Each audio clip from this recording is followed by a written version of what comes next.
The sun hung in the afternoon sky, casting golden rays over the coastal village of Umbiriakane. Waves crashed against the shore with a rhythmic pulse, whispering secrets to those who dared to listen. This village had thrived for generations, blessed by the bounty of the sea, and guarded by the unseen hands of its deity, Nyanga, the sea goddess.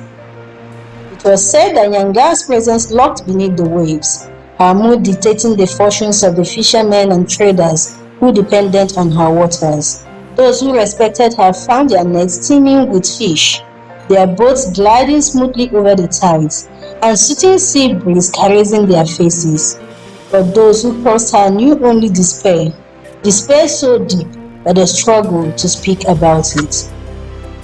In this village lived Udeme, a prosperous fisherman known for his wisdom and generosity, but fate had struck him a cruel blow when his first wife died in childbirth, leaving behind a son, Ditso Ekanim. The villagers whispered that Udeme's prosperity was no mere luck, rather he had been chosen by Nyanga to care for a special child, one who carried a sliver of her divine essence. All of the gossip were mere speculations. His wife belonged to the cult of the sea goddess, one said. The baby was granted him and his wife after they consulted the oracle for a baby. Another added, he is a normal child, but his father is favored of goddess Nyanga. Another said. The stories were varied, only Udeme knew the truth. On the night Ekane was born, a mysterious woman had emerged from the sea, placing the newborn in his arms. Brace him well, she had whispered, her voice like the tides, before vanishing into the mist. As a fisherman, Udeme had lived on the sea and his house close to the seashore. In the cool of the evenings, he would sail into the sea to relax and sing. When he felt angry or lost, he sailed into the sea to vent and asked the goddess to help him.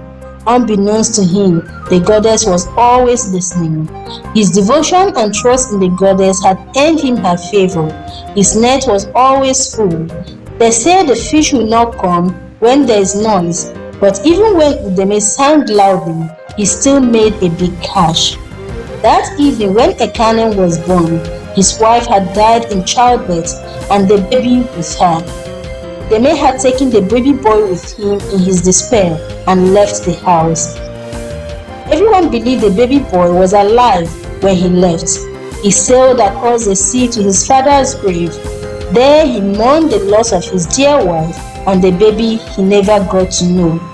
While the villagers made arrangements for his wife's burial, he laid his son to rest beside his father's grave. He is a boy, he had said into the air. I would have named him Ekanim if he lived. But since he chose to be with you, let him lie in peace. Please accept him in the place of men of the Akwan family. After this, Udeme sailed into the sea to the place he usually went when he was sad, broken, or lost. This evening, he felt all three feelings and many more. He cried, he sang, he soliloquized, and just as he stopped speaking and stared blankly into the sea, a mysterious woman emerged from the sea and placed a newborn baby boy in his arms. Raise him well, she had said, and vanished. Udeme went home with the boy and kept the secret of his origin. For years, Udeme guarded this secret and raised Ekane as his own.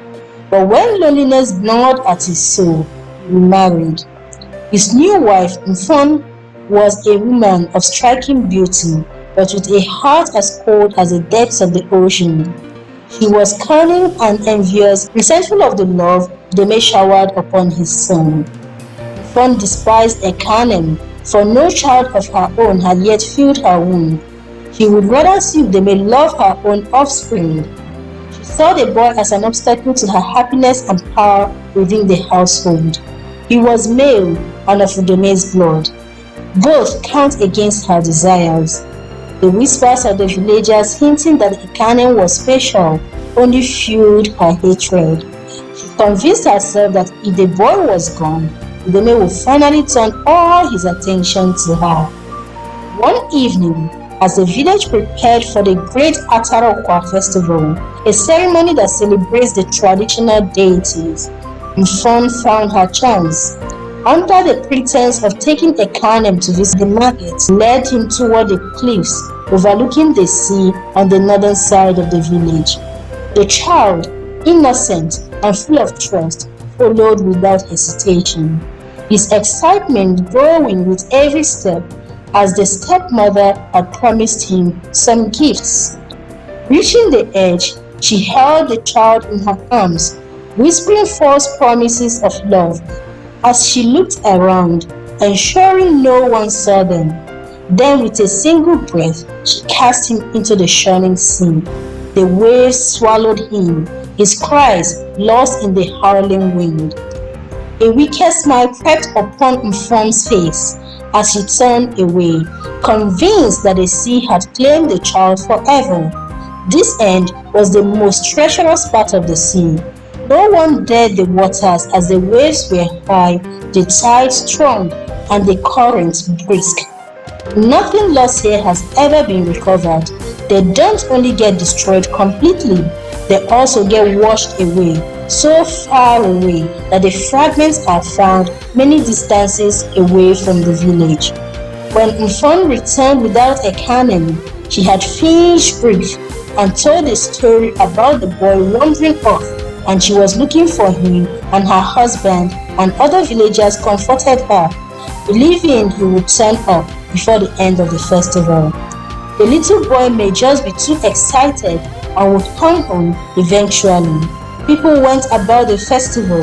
As the celebration progressed, some people forgot a canem was missing.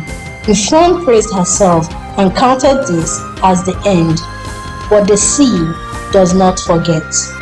That night, as the villagers danced beneath the full moon, the wind howled with unnatural fury, the tides surged violently, pulling fishing boats from their moorings and scattering them like toys. The sea billowed, thunder rumbled in the distance. Though no storm brewed in the sky, the fun in the village continued, the disaster brewing unknown to them. Mfon awoke with a start, her heart pounding. The air in the hut had grown unbearably cold. She pulled a wrapper around her tighter, but the chill burrowed deep into her bones. Then she heard it, a faint childlike giggle. Her breath hitched. She turned towards the door, and there, standing just within the flickering glow of the oil lamp, was a canem. His clothes dripping with seawater, his head tilted in a menacing angle, his eyes glowed with an airy blue light, and his tiny lips curled into a knowing smile. Mfon gasped, stumbling backwards. No, this cannot be. But the child did not move, only watching, occasionally moving his head from side to side as if judging her soul.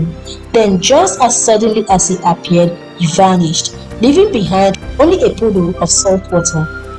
Panic clawed at her chest. She rushed to Udeme, who sat outside the hut, but she could not speak of what she had seen. He had not closed his eyes all night. After he spent most of the festival looking for his son, he had come home dejected and sat outside the hut. He said he would stay awake, just in case his boy came home. Mfon knew she would not speak of what she just saw that frightened her so much. Instead, she began recounting her fabricated tale of a canem wandering off at the market, pretending to be as grief-stricken as her husband. Days turned into nights, but sleep never came to Mfon.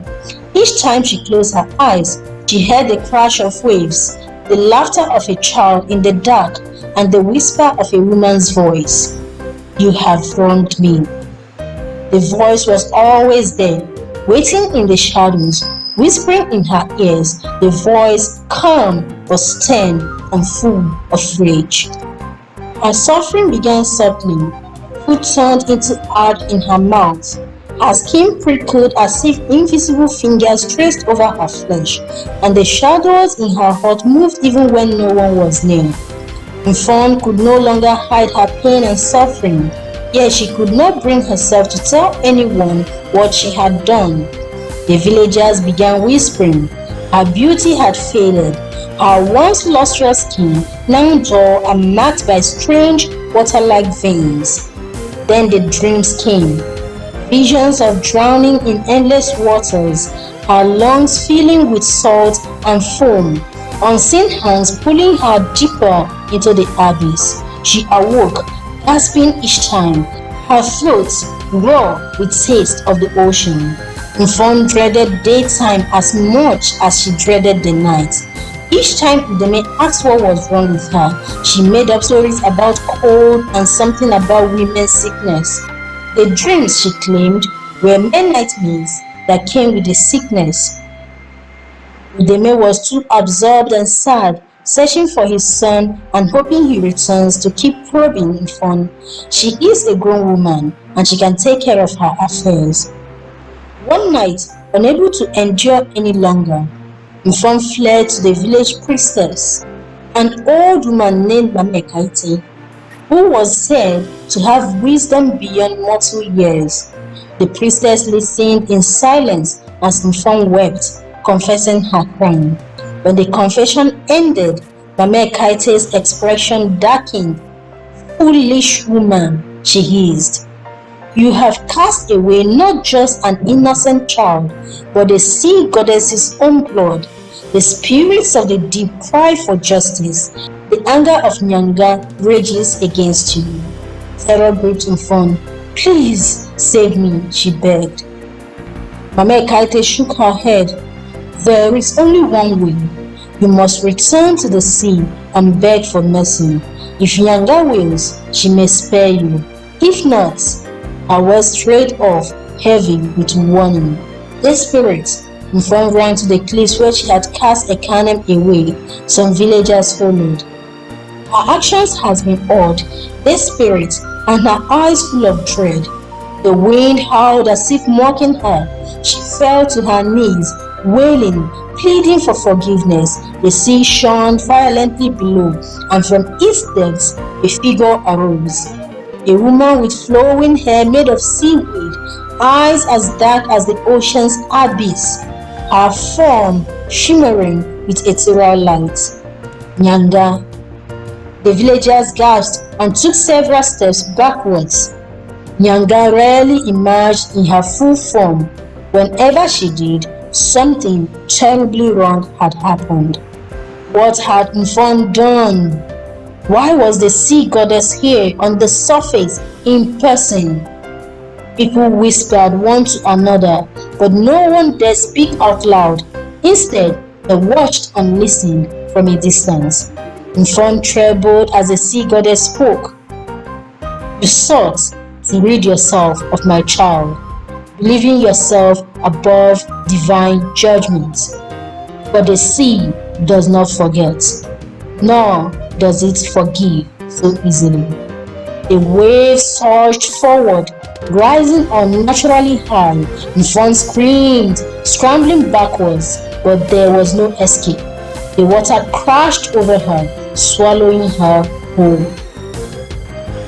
For days, the villagers searched, but Mfon was never found.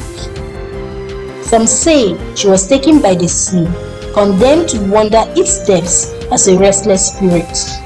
Others whisper that on stormy nights, if one listens closely, the sound of a woman's wails can be heard mingling with the roar of the ocean.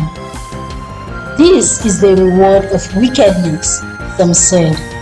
This was just greed, pure avarice, others held. What could a little boy take from her? Some women wondered. If only she could be found, then she can turn a new leaf. Many said sadly and sighed, but it was unfortunate she had angered the sea goddess. Nyanga's vengeance had visited her. As for Udeme, though grief weighed heavily upon him, everyone felt pity for him, many not knowing how to comfort him, but the sea did not forsake him. One night, as he sat by the shore, mourning his son, A wave gently deposited a small sleeping boy onto the sand, a Canaan, unharmed, but now different, his eyes reflecting the endless depths of the sea.